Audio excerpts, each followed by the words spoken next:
Baik, Assalamualaikum warahmatullahi wabarakatuh. Kami dari kelompok satu yang beranggotakan Dila Azari, Greselia Yahya, Monik Ayu Novani, Vivi Mustikasari, Ahmad Fauzi, Lutfianisa Khadijah. Hari ini kita akan menjelaskan tentang keterkaitan bisnis proses antar departemen yang ada di perusahaan manufacturer. Perusahaan manufaktur yang kami buat, kami namakan PT Abadi Vita Farma, di mana company profile sudah kami jelaskan di video sebelumnya. Nah, untuk PT Abadi Vita Farma ini, eh, manufakturnya beralamat di Jalan Industri Selatan 1C, Blok CC nomor 8 sampai 9, kawasan Industri Jababeka 2, Cikarang, Bekasi. Nah, pertama untuk proses procure to pay. Nah, di sini kita akan melibatkan 4 departemen, yaitu produksi, purchase, warehouse, dan juga accounting. Produksi menyusun kebutuhan bahan baku untuk melakukan produksi vitamin Vita D, mengajukan kebutuhan kepada tim purchase. Selanjutnya, tim purchase akan menerima permintaan pembelian bahan baku. Setelah itu membuat request for quotation, membuat purchase order, dan mengirim PO kepada vendor. Ketika PO kepada vendor sudah terkirim, nantinya tim warehouse akan melakukan penerimaan bahan baku sesuai dengan PO yang telah dibuat. Setelah bahan baku sampai di warehouse, akan melakukan penyimpanan bahan baku sesuai dengan peraturan penyimpanan bahan baku. Nah, selanjutnya kita kembali lagi ke departemen purchase, di mana purchase nantinya akan membuat draft vendor bill. Setelah membuat draft vendor bill, nanti akan dikirimkan ke bagian accounting. Nah, bagian accounting nanti akan memeriksa kembali draft vendor yang sudah dibuat dan membuat vendor bill yang fix. Setelah dilakukan pemeriksaan lebih lanjut oleh tim accounting, nanti selanjutnya akan melakukan pembayaran. Nah, itulah proses procure to pay yang ada di Vita Farma. Nah, selanjutnya saya akan menjelaskan tentang bisnis proses Departemen Purchase dan kolaborasinya dengan departemen lain. Pertama, yaitu marketing. Eh, Peran dalam proses purchase memberikan data tren pasar dan kampanye promosi yang dapat mempengaruhi volume pengadaan bahan baku atau kemasan. Interaksi dengan warehouse memberikan estimasi kebutuhan barang promosi di gudang, dan interaksi dengan accounting memberikan proyeksi anggaran kampanye untuk disesuaikan dengan pengadaan. Selanjutnya, Departemen Sales. Perannya dalam proses purchasing ini yaitu memberikan forecast permintaan produk yang menjadi dasar perencanaan pembelian bahan baku. Nah, interaksi dengan warehouse adalah memberi masukan kebutuhan stok produk untuk pengiriman ke distributor. Nah, interaksinya dengan accounting yaitu memberikan input terhadap rencana pendapatan yang dikaitkan dengan cash flow pengadaan. Selanjutnya itu finance and accounting. Peran dalam proses purchasing yaitu mengatur anggaran pengadaan, otorisasi pembayaran, dan juga verifikasi invoice seperti yang dijelaskan pada bisnis proses sebelumnya. Setelah itu eh, interaksi dengan warehouse, mencocokkan dokumen penerimaan barang dari warehouse. Interaksi dengan accounting yaitu verifikasi kelengkapan PO, DO, invoice, dan juga pembayaran ke supplier. Selanjutnya itu departemen produksi atau manufacture. Peran dalam proses purchasing yaitu menyampaikan kebutuhan bahan baku sesuai dengan jadwal produksi dan menyusun purchase request. Interaksi dengan warehouse adalah menerima bahan baku dari gudang sesuai dengan jadwal produksi. Nah, interaksi dengan accounting yaitu tidak langsung, namun outputnya produksi dicatat sebagai nilai inventaris. Nah, departemen selanjutnya itu purchasing. Ini adalah purchasing itu sendiri. Pertama, bertanggung jawab atas keseluruhan proses pembelian, baik itu sourcing supplier, pembuatan PO, negosiasi harga, dan pengiriman. Nah, interaksi dengan warehouse yaitu koordinasi jadwal pengiriman, kelengkapan dokumen barang masuk. Interaksi dengan accounting yaitu kirim dokumen pengadaan ke accounting untuk pencairan pembayaran seperti yang dijelaskan pada bisnis proses sebelumnya. Nah, selanjutnya yaitu departemen supply chain atau rantai pasok. Peran dalam proses purchasing ini yaitu menyusun rencana kebutuhan bahan baku, menjembatani kebutuhan antar departemen. Interaksi dengan warehouse yaitu koordinasi waktu pengiriman dan kapasitas penyimpanan gudang. Interaksi dengan accounting yaitu memberikan data kebutuhan pembelian yang disesuaikan dengan budget tahunan. Departemen selanjutnya yaitu inventory. Sebenarnya inventory sama supply chain itu sama, tapi di PT Abadi Vita Farma itu inventory kita pisahkan sendiri. Nah, peran dalam proses purchasing yaitu memantau stok bahan baku dan barang jadi, memberi notifikasi saat stok menipis. Interaksi dengan warehouse yaitu bertanggung jawab atas penerimaan, pengecekan, dan penempatan barang. Interaksi dengan accounting yaitu melaporkan nilai persediaan dan mutasi barang ke bagian akuntansi. Nah, yang terakhir yaitu HRD atau Human Resource Development, di mana peran dalam proses purchasing ini memberikan pelatihan kebijakan pengadaan, etika pengadaan, dan juga manajemen supplier. Yang selanjutnya itu interaksi dengan warehouse, kadang terlibat dalam pelatihan personal gudang. Sebenarnya untuk HRD ini tidak terlalu terlibat pada departemen purchase, tetapi biasanya HRD ini akan memberikan pelatihan-pelatihan kepada eh, pegawai-pegawai yang ada di departemen purchase. Nah, terakhir itu interaksi dengan accounting di mana HRD tidak langsung namun mencatat aktivitas pelatihan atau evaluasi kerja dalam laporan keuangan. Selanjutnya dijelaskan oleh teman saya. Saya dengan Gracelia Yahya, saya akan melanjutkan bagaimana alur bisnis proses pada Departemen Marketing and Sales. Seperti yang kita ketahui, untuk suatu industri manufaktur, biasanya divisi Marketing and Sales itu saling keterkaitan dalam proses pekerjaannya. Di luar pastinya mereka akan terkait dengan divisi-divisi lainnya. Sehingga untuk divisi marketing sendiri, untuk bisnis prosesnya kita mulai dari riset pasar dan analisis tren kesehatan, sehingga dapat ditentukan produk apa yang kira-kira menarik untuk dipasarkan atau dikembangkan selanjutnya. Kemudian dilanjutkan dengan perencanaan strategi pemasaran, lalu dilanjutkan dengan pengembangan konten dan materi dari promosi yang diperlukan untuk membranding suatu produk. Selanjutnya adalah pelaksanaan kampanye dari pemasaran itu sendiri, dan tentu saja eh, tugas dari tim marketing itu sendiri adalah dapat meng-create suatu demand. Nah, untuk meng-create suatu demand itu diperlukan suatu generasi dan kualifikasi dari lead. Kemudian data lead tersebut akan diserahkan kepada tim sales. Selanjutnya saya lanjutkan dengan Departemen Sales, di mana data lead yang sudah diperoleh dari divisi marketing tersebut itu akan divalidasi dan dicocokkan dengan kebutuhan yang ada dari tim sales itu sendiri. Kemudian tim sales secara langsung akan melakukan pendekatan customer dan melakukan presentasi produk. Selanjutnya akan diteruskan dengan negosiasi dan penawaran. Kemudian dilakukan proses konfirmasi pesanan dan administrasi dari penawaran tersebut. Kemudian dilakukan pelacakan pengiriman dan konfirmasi penerimaan barang sampai dengan konfirmasi pembayaran. Selanjutnya akan dilakukan pelacakan pengiriman dan konfirmasi penerimaan barang yang akan dilakukan juga proses konfirmasi pembayaran customer dari finance. Dan yang terakhir adalah melaksanakan layanan purna jual dan memaintain hubungan antara pelanggan. Kemudian, secara berkala, tim marketing dan sales itu akan melakukan analisa dan proses reporting yang saling berketerkaitan satu dengan yang lain. Ya, kemudian saya lanjutkan dengan bisnis proses marketing and sales dan korelasinya dengan departemen lainnya. Yang pertama adalah dengan Departemen Finance dan Accounting. Peran dalam proses marketing dan sales secara keseluruhan adalah mengelola aspek finansial dari perusahaan. Untuk divisi marketing, menyetujui dan memonitor anggaran pemasaran, sedangkan interaksi dengan sales adalah memverifikasi status kredit pelanggan, memproses faktur dan pembayaran. Kemudian, untuk departemen produksi atau manufaktur, peran dalam proses marketing and sales adalah memproduksi multivitamin sesuai dengan standar kualitas dan kuantitas yang diperlukan oleh tim marketing and sales. Selanjutnya dilanjutkan dengan peran hubungan antara purchasing atau bagian pembelian, yakni bertanggung jawab atas pengadaan bahan baku, kemasan, dan kebutuhan lainnya yang tentu saja di-generate dari permintaan tim marketing dan sales.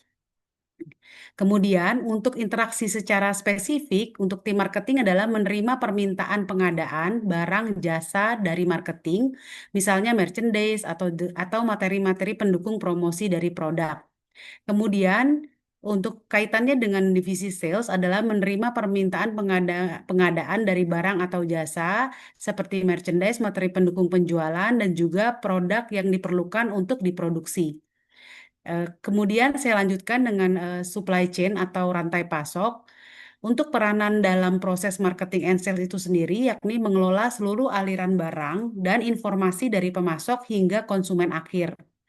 Kemudian interaksi dengan marketing adalah menerima proyeksi permintaan pasar untuk perencanaan rantai pasok, dan interaksi dengan tim sales adalah memberikan informasi ketersediaan produk dan estimasi waktu pengiriman, serta menerima pesanan dari sales. Untuk di PT Abadi Vita Farma ini memang kami pisahkan antara inventory dengan supply chain agar untuk proses inventory sendiri itu lebih terfokus untuk menyimpan dan mendistribusikan dari produk. Di mana kaitannya dengan tim marketing sendiri, tim inventory ini akan membantu tim marketing untuk menganalisa tren penjualan dari tim sales dan marketing yang kemudian dikaitkan dengan remaining stock yang ada di warehouse. Begitu juga dengan tim sales. Kemudian saya beralih ke tim dari Departemen HRD atau Human Resource. Tentu saja sangat berkaitan erat dengan proses atau interaksi dari marketing and sales itu sendiri, yakni mengelola sumber daya manusia dan pengembangan karyawan melalui memfasilitasi rekrutmen dari tim marketing dan sales dan juga menyediakan program pelatihan keahlian dari pemasaran maupun penjualan itu sendiri. Dan yang terakhir adalah Departemen IT dan kaitannya terhadap proses marketing and sales adalah menyediakan dan mengelola infrastruktur teknologi. Sedangkan secara spesifik, interaksi dengan tim marketing adalah memberikan dukungan teknis untuk platform pemasaran digital dan juga memfasilitasi analisis dari data. Kemudian, untuk interaksi dengan sales adalah menyediakan sistem CRM dan dukungan teknis untuk operasional dari penjualan. Demikian presentasi dari saya dan akan dilanjutkan oleh kawan saya. Saya Monik Setiobroho akan melanjutkan terkait dengan bisnis proses untuk finance dan accounting. Finance accounting ini role-nya adalah kita mendapatkan report dari marketing dan departemen sales yang akan mengembangkan strategi pemasaran dan menyusun proposal. Tugas dari finance dan accounting departemen adalah untuk meninjau dan menyetujui anggaran, lalu mendistribusikan dana ke tim terkait, yaitu tim marketing dan departemen sales.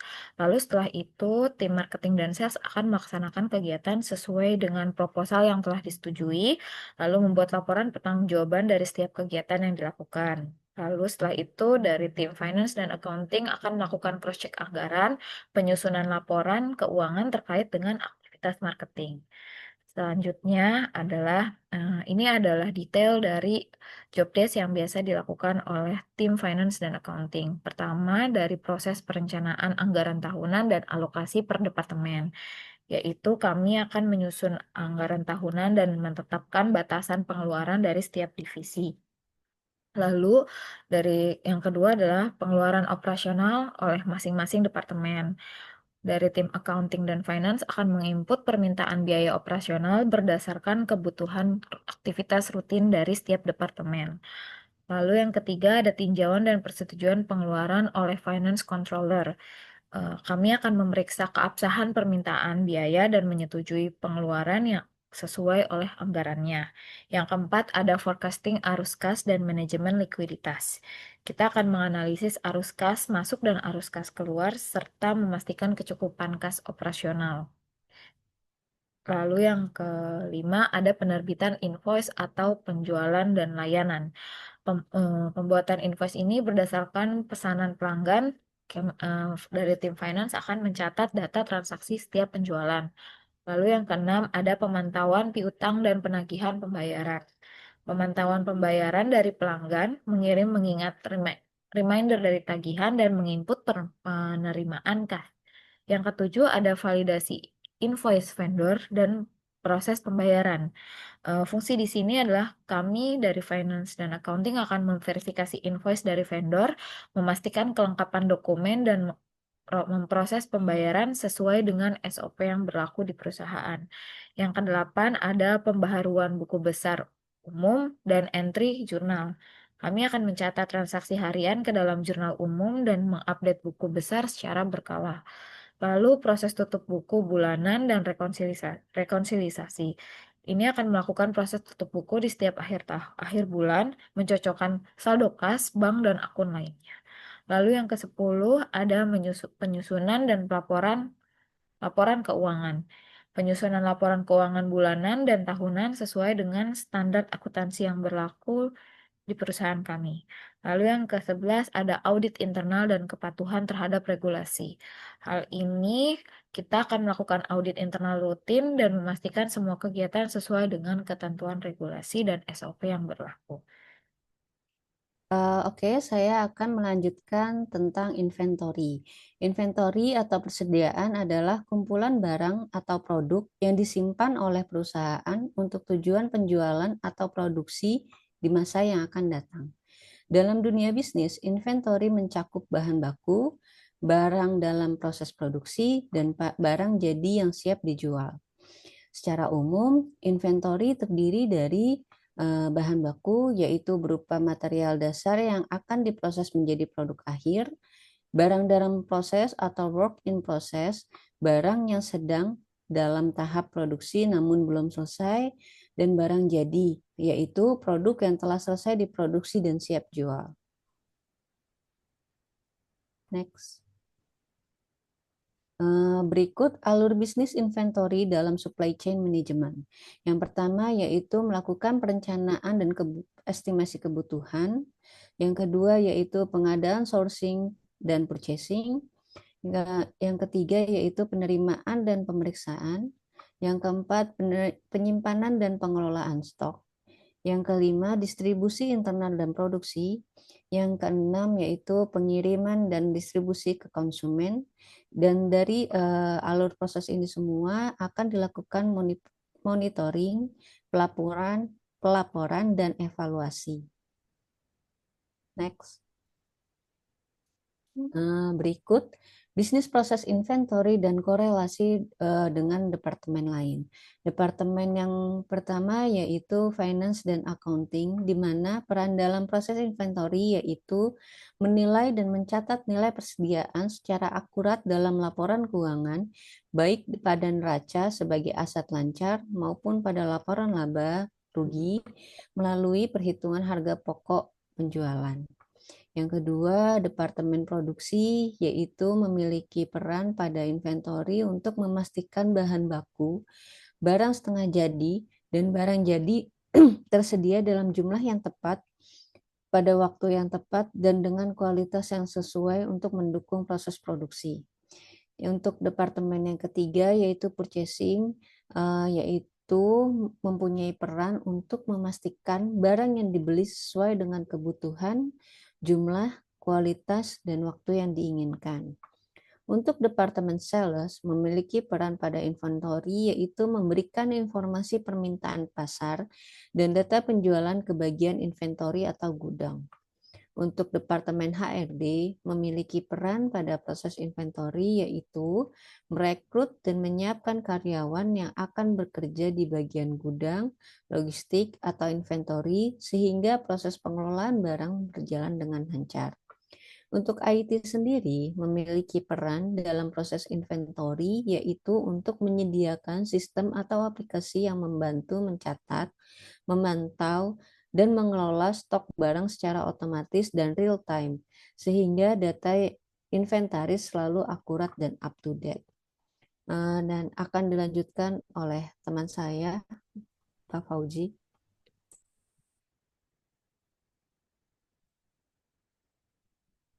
Terima kasih.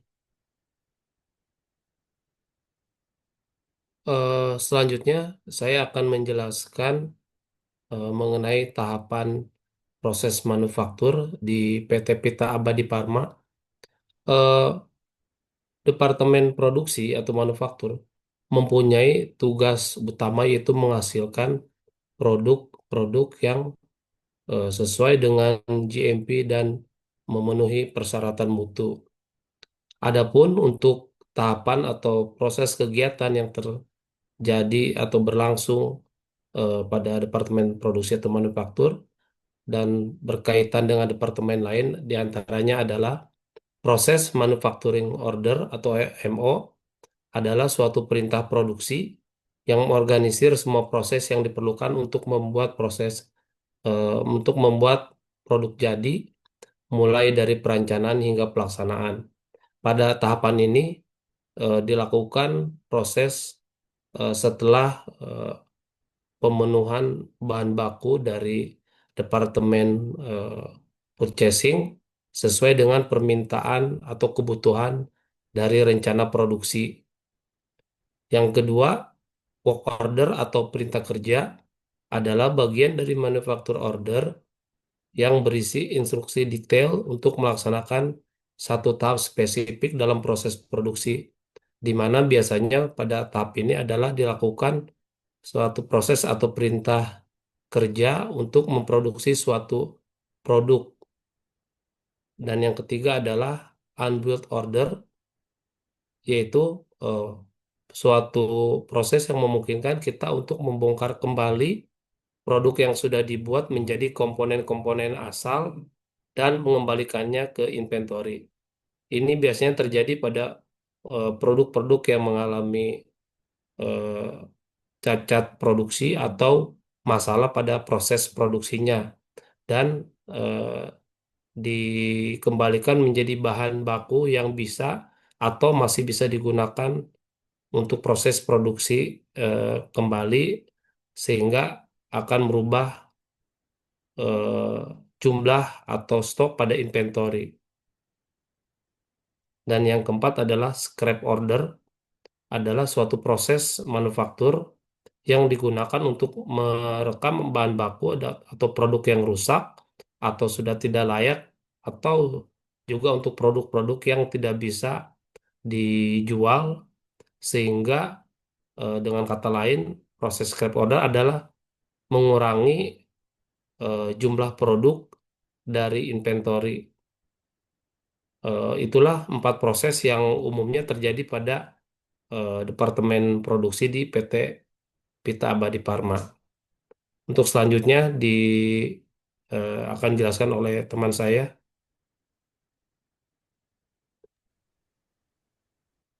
Oke, baik. Saya akan melanjutkan. Di sini selanjutnya itu terkait dengan Departemen HRD dan juga IT, di mana eh, alur bisnis proses dari Departemen HRD, yaitu yang pertama melakukan perencanaan SDM. Di sini HRD akan menentukan kebutuhan tenaga kerja manufaktur, baik dari Departemen Produksi, Keuangan, dan lainnya. Lalu yang kedua yaitu proses rekrutmen dan juga seleksi. Di dalam proses ini, HRD mencari dan menyaring kandidat sesuai dengan kompetensi yang memang dibutuhkan untuk departemen terkait. Lalu yang ketiga yaitu pelatihan dan juga pengembangan. Di sini HRD akan mengadakan training terkait dengan departemen yang dibutuhkan untuk dilakukannya training. Lalu yang keempat, penilaian kinerja. Di sini mengevaluasi secara berkala dari hasil kerja atau menggunakan KPI. Lalu yang kelima adalah manajemen payroll. Di sini adalah terkait dengan penggajian, bonus, dan juga benefit untuk karyawan. Yang keenam, proses hubungan industrial, di mana HRD juga mengelola hubungan dengan serikat pekerja di dalam manufaktur dan juga membantu para pegawai untuk menyelesaikan perselisihannya. Lalu yang ketujuh yaitu proses rotasi, promosi, dan juga terminasi, di mana di sini HRD juga mengatur bagaimana manajemen karir dari pegawai, termasuk promosi atau rotasi tempat kerja atau departemen atau pemutusan kontrak kerja. Lalu untuk departemen IT, untuk proses dalam bisnisnya yang pertama itu perencanaan sistem IT, di mana di sini tim dari IT menganalisis kebutuhan perangkat mulai dari perangkat keras, perangkat lunak hingga jaringan sistem. Lalu setelah itu melakukan pengadaan dan juga instalasi sistem seperti jaringan komputer dan juga server. Lalu yang ketiga mengimplementasikan sistem operasional.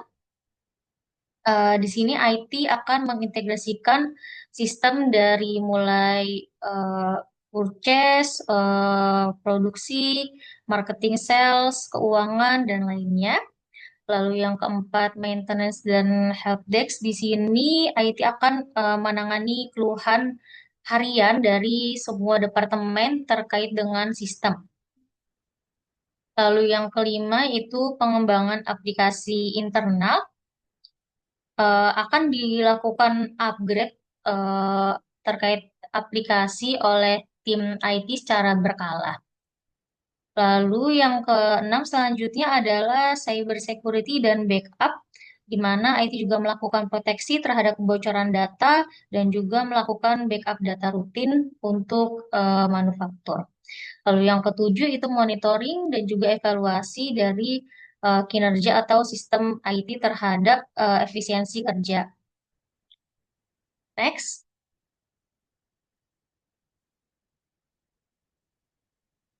Selanjutnya yaitu keterkaitan antara Departemen HRD dan juga IT kepada departemen lainnya. Untuk Departemen Finance dan Accounting, HRD ini berperan dalam menginput data payroll, lembur, cuti, tunjangan dalam via modul Odo HR. Lalu untuk IT membantu finance dalam konfigurasi modul dan mengintegrasikannya juga dengan modul accounting pada Odo. Lalu untuk departemen produksi, di sini HR juga dapat berinteraksi dengan proses rekrutmen operator yang dibutuhkan oleh departemen produksi, lalu pelatihan GMP atau pengaturan shift kerja. Untuk interaksinya dengan IT, Departemen Produksi, IT akan melakukan setup pada modul manufaktur dan mengintegrasikan absensi ke jadwal produksi. Untuk Departemen Purchase, di sini HRD akan juga membantu proses rekrutmen buyer atau pembeli, lalu mengatur approval limit pembelian. Untuk Departemen IT akan membantu purchasing dalam mengintegrasikan modul HR dengan modul purchase. Selanjutnya untuk Departemen Supply Chain, di sini HRD membantu dalam training atau pelatihan prosedur distribusi, manajemen SDM gudang, dan juga driver. Lalu untuk tim IT membantu Departemen Supply Chain untuk men-setup modul delivery, tracking logistik via Odo LOT. Untuk Departemen Inventory atau Warehouse, di sini HRD membantu dalam penempatan staf gudang, monitoring shift, dan juga produktivitas. Untuk Departemen IT, membantu dalam integrasi modul dan juga barcode dan mengelola WMS di Odoo. Lalu untuk Departemen Marketing dan Sales, di sini HRD membantu proses rekrutmen dan pelatihan tim sales, lalu menginput KPI berdasarkan insentif, dan juga untuk Departemen IT akan membantu untuk setup modul CRM dan sales, dan mengintegrasikan KPI dengan modul HR. Next. Mungkin itu terkait dengan keseluruhan proses bisnis dan juga keterkaitan dari masing-masing departemen pada PT Abadi Vita Farma. Sekian dan terima kasih.